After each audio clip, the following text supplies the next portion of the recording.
శివపురాణం మరియు ఇతర ప్రాంతీయ సంప్రదాయాలలో నంది యొక్క విశిష్టతను వివరించే ఈ సమాచారం యొక్క తెలుగు అనువాదం ఇక్కడ ఉంది.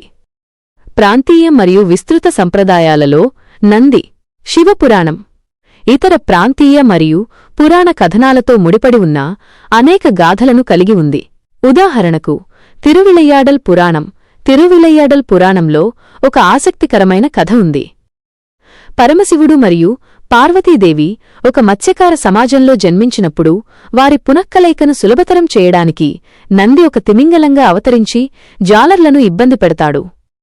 ఈ కథనంలో నంది ఒక దైవిక ఉత్ప్రేరకముగా వ్యవహరిస్తూ తన స్వామి మరియు అమ్మవార్లు వారి విశ్వవ్యాప్త పాత్రలను నెరవేర్చడానికి అవసరమైన పరిస్థితులను కల్పిస్తాడు. అదేవిధంగా నందికి నందిధ్వజం లేదా వృషభధ్వజంతో ఉన్న అనుబంధం ఆయనను శైవధర్మానికి చిహ్నంగా చూపుతుంది.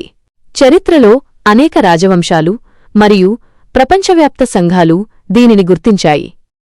శైవమతం యొక్క ప్రధాన విలువలైన విధేయత, శక్తి మరియు భక్తికి నంది ఒక పతాకధారిగా నిలుస్తాడు. సారాంశం: నిత్యభక్తుడు. శివపురాణం ప్రకారం నంది పాత్ర శరణాగతికి నిలువెత్తు రూపం.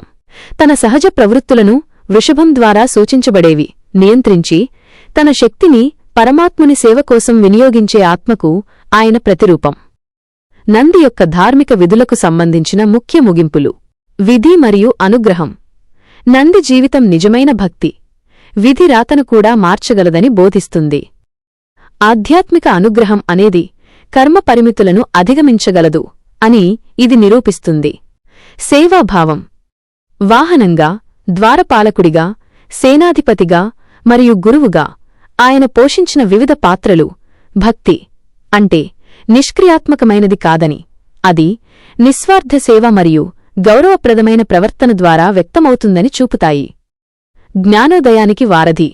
ద్వారపాలకుడిగా మరియు గురువుగా నంది భక్తుడిని శివుని సన్నిధికి సిద్ధం చేసే ఒక మధ్యవర్తి. శివుడిని చేరుకోవాలంటే హృదయశుద్ధిని కలిగి ఉండాలి అని ఆయన అన్వేషకుడికి గుర్తుచేస్తుంటారు. నంది మధ్యలోకానికి మరియు దైవత్వానికి మధ్య ఒక వారధిలా నిలుస్తారు. ప్రాపంచిక శక్తి కంటే భగవంతుని సన్నిధిలో ఎల్లప్పుడూ వేచి ఉండటమే ఆత్మ సాధించగల అత్యున్నత విజయమని ఆయన మనకు గుర్తుచేస్తారు. శివపురాణంలో నంది పాత్ర అనివార్యమైనది. ఆయన మార్గానికి రక్షకుడు, ధర్మానికి సంరక్షకుడు మరియు ప్రేమ యొక్క పరివర్తన శక్తికి అత్యంత ప్రకాశవంతమైన ఉదాహరణ.